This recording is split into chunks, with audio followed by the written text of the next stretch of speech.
بائیں پاؤں کو بھی ایسے ہی دھویا جائے گا، ترتیب وہی رہے گی، اور اپنی چھوٹی انگلی کے ساتھ پہلے خلال کر لیا جائے انگلیوں کا خلال کرنے کے بعد جو ہے وہ پانی کو اچھے طریقے سے اپنے پیر کو اس سے مل لیا جائے۔ تو یہ اللہ رب العزت کی توفیق سے یہ ہمارا وضو مکمل ہے۔ وضو مکمل ہونے کے بعد ہم نے دعا پڑھنی ہے، اشہد ان لا الہ الا اللہ وحدہ لا شریک لہ واشہد ان محمدا عبدہ ورسولہ، اللہم اجعلنی من التوابین واجعلنی من المتطہرین۔ تو یہاں تک ہمارا وضو مکمل ہے۔ انشاءاللہ مزید آگے آپ کو ہم اس کا بھی ڈیمو دکھائیں گے انشاءاللہ۔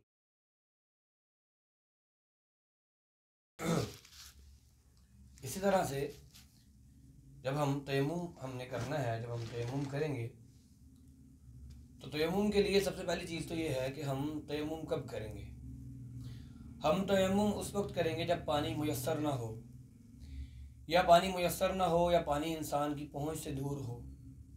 اور بسار کوشش کے باوجود، بہت سی کوششوں کے باوجود بھی پانی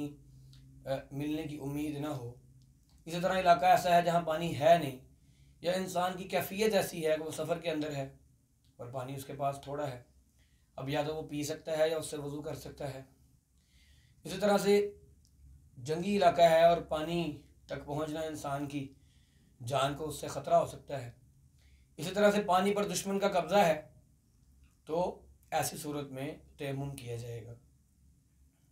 اسی طرح سے اگر انسان بیمار ہے، اس کو بخار ہے،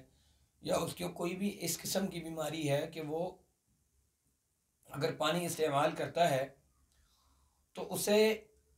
جان کا خدشہ ہے، تو ایسی صورت میں بھی تیمم کیا جا سکتا ہے۔ تیمم کرنے کے لیے انسان کے پاس ایسے خشک مٹی جو ہے وہ اس طرح سے کہ جو ہاتھ کو لگنے والی مٹی ہو، اس طرح سے انسان کے پاس خشک مٹی ہونی چاہیے،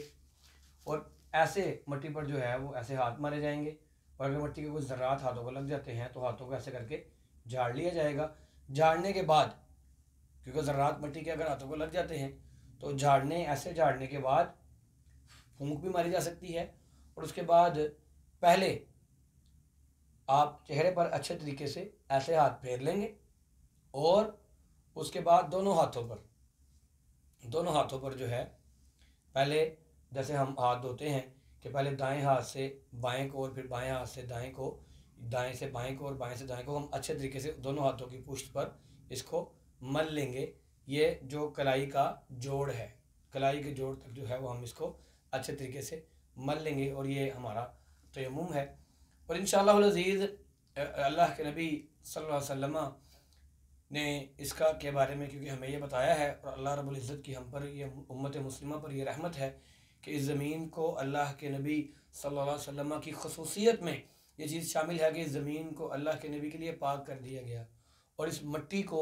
اللہ کے نبی صلی اللہ علیہ وسلم کے لیے پاک اور پاک کرنے والی بنا دیا گیا۔ آپ دنیا میں جہاں پر ہوں، اللہ یہ کہ جگہ گندگی والی ہو، اس کے علاوہ جہاں پر چاہیں نماز پڑھ سکتے ہیں،